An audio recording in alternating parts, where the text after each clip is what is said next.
Hey, what's going on, guys? My name's Chris. Welcome back to the official WearTesters.com YouTube channel. Today we got a detailed look and breakdown on the Air Jordan 4 RM, a redesign of my favorite Air Jordan signature sneaker that nobody asked for.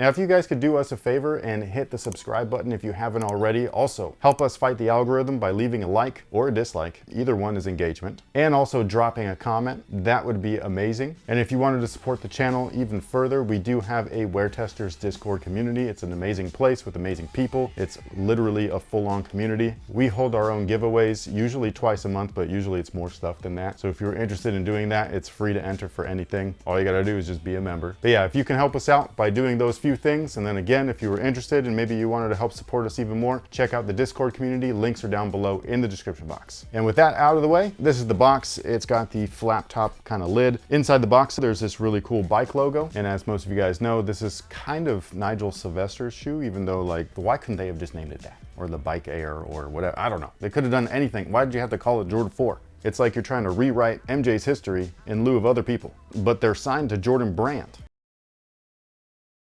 But anyways, the shoe itself is not the ones that you see Nigel Sylvester like showcasing on social medias and things like that. His pairs are the more limited versions. There's the green one that's released first, and then there's this like really dark gray one, which I will say looks pretty fresh. And the differences between those and these more like, I guess, general release versions, outside of the baby swoosh that seems to be missing on all of these guys, is just the overall build quality. The build quality on these seem to be a little bit less quality driven, like the materials and just the overall build structure on his pairs, or at least the pairs that he's promoting. They just seem to be like a nicer overall shoe, whereas this is more of a basic shoe, but still nice for what it is. I concur.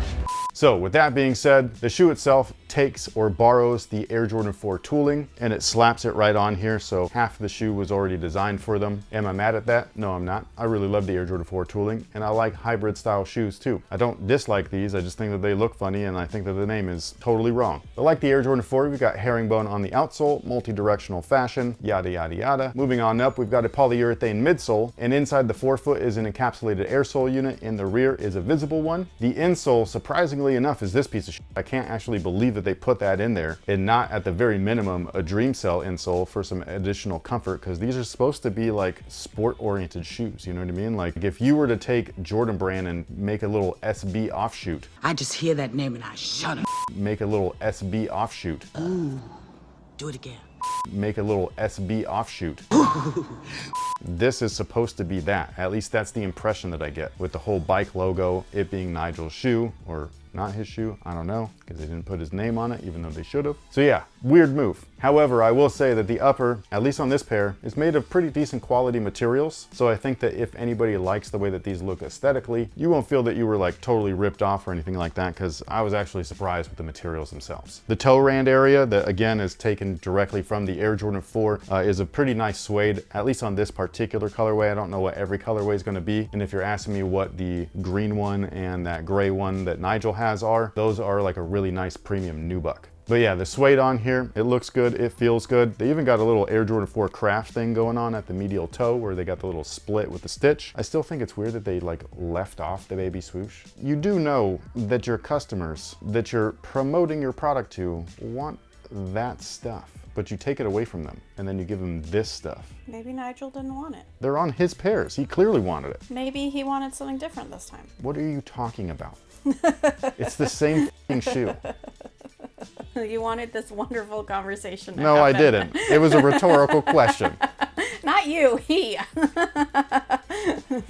Wait, you're speaking for Nigel? Yeah. But you're speaking in like the third person.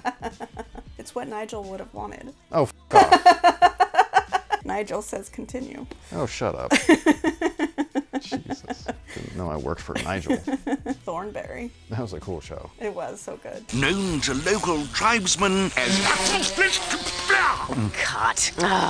Now, in addition to the suede, we do have a little bit of leather. The leather is very thin cut stuff. It's very soft. It reminds me of some Air Jordan retros, not all of them. Obviously, everyone varies. Why? Because But these feel more like a really nice casual shoe. If anything, like the leather on these kind of reminds me of those Cyber Monday 3s. Remember those? They were like all black with a white tooling. So yeah, very soft, very supple, very luxurious feeling. Even though it's not premium, it's just very soft to the touch. So if you like that stuff, you're probably gonna love this. Now there's a little bit more suede at the base of the lace, and behind all of that, there's a textile that's very reminiscent of what they're using on the current Air Jordan, the Air Jordan 39. It's not the same exact material, but it feels very similar. And then wrapping all of that stuff up is this rubberized cage. This is the part of the shoe that I do like. You took Air Jordan 4 isms and then you redesigned it and repurposed it into something that's actually functional. That's dope. So at the base of the lace right here, that very first eye stay, you've got what would have been the lace nets or the lace crowns. I don't know what they were called. I don't really know. They look like basketball nets to me on the Air Jordan 4. And then here you got the same kind of shape, but it's obviously just slimmed out, simplified. And then the Air Jordan 4's lockdown wing that's featured in the rear of the shoe is also redesigned and repurposed right here. It's not as functional as the original one, but it's still dope looking nonetheless. And then wrapping around the rear of the shoe, they actually mimicked the netting that would be found on the side panels and tongue of the Air Jordan 4, and they made it look like a grid type pattern on the back portion of that rubberized cage. They've also slimmed down the little heel tab right there, which is weird but cool at the same time. And if you flip that down, hiding behind it is that same exact bike logo. Nigel's pair say Bike Air, these guys say Nike Air. Kind of weird since it's a Jordan specific shoe. It's like, why didn't they put Nike Air on the bottom?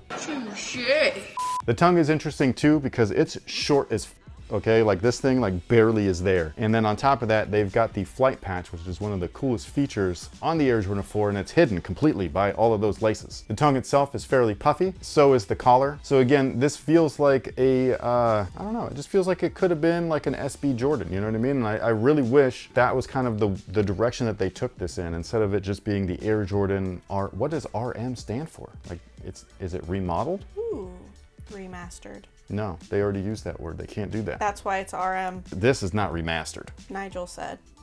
Nigel needs to quit it. On top of all that stuff though, they do come with an extra set of laces. They're dark gray. They're not quite the Nike SB style either, but they do feel like a very nice lace. They feel like they'd be durable. And most people know that if you BMX a lot or you skate a lot, your laces are usually one of the first things to go. So coming with an extra set and having them both be fairly durable style laces is a good move. Now, as far as fit is concerned, they do fit true to size. Whatever you typically wear, that's exactly what I would go for. The materials, again, are really soft, so they kind of like really move well with the foot. I think that overall, as far as like what the intent of the product is, they should perform really well. And then for those people that just happen to like the way that they look and just want to wear something like this casually, it's going to appease those people as well. But true to size for most, and you should be good to go. By the way, this didn't feel like a pinky toe killer this time. They don't feel like they're super tight or anything like that. They feel more accommodating. So if possible, try them on in store if you're a wide footer, just to be sure. Now, with all of that being said, do we happen to have a question of the day? What is the dumbest way you've been hurt? You pretended to be Nigel earlier, and that pretty much f***ed me up. Physically hurt. Oh, physically. Sorry. That would also go to you. Every time I'm actually injured, you seem to just target that zone. I know, but that's you already being injured. No, it's like, hey, this area, just stay away from it for a little while, and you just go for it. I don't do it intentionally. It seems like it, because it happens every time. It doesn't matter what part of my body either. Twisted ankle. Do I got a bum face? Broke my finger? I'll tell everybody the dumbest way you've ever been hurt. Was it when I was electrocuted? That's One a of them? contender. Okay. When you sliced off your own fingers installing floorboards. That was pretty dumb. Not your fingers, your fingertips. They grew back. They're fine. That was stupid. Am I supposed to retell the story? Because I don't want to. I think I gave them the Cliff Notes version. Wear safety gloves, okay? And Thick ones. cut away from you. Dude, if you need leverage, you gotta, you know what I'm saying? I was just trying to trim a little piece, but it was glued to the floor. So I was trying to butt up new flooring to the old flooring. And I didn't have a transition strip. So like I just needed to, whoever installed it, like I don't know how they didn't cut it straight because they're just planks. But yeah, there was a little bump in there and I was just trying to clean things up a little bit, but it was super glued to the damn floor with the adhesive. And I had a very brand new blade on there, thank goodness, because that just cleanly cut through everything. But again, they grew back, everything's fine. I had dick fingers for like 2 weeks. Remember that? They fucking wrapped them up big. I was like, what's wrong with you guys? And guess who kept bumping into those dick fingers? You. Anyways, with all that being said, sound off below and let us know what you think about the Air Jordan 4 RM. Do you think this should have been named something completely different? Or are you happy with the changes that they made? You're like, yeah, man, the original Air Jordan 4. This is what I'm talking about. Sound off below and let me know. I'd love knowing your guys' thoughts. Thank you so much for hanging out with us and spending your time with us. We really appreciate it. We will catch you guys on the next one. So until then, y'all have a good one.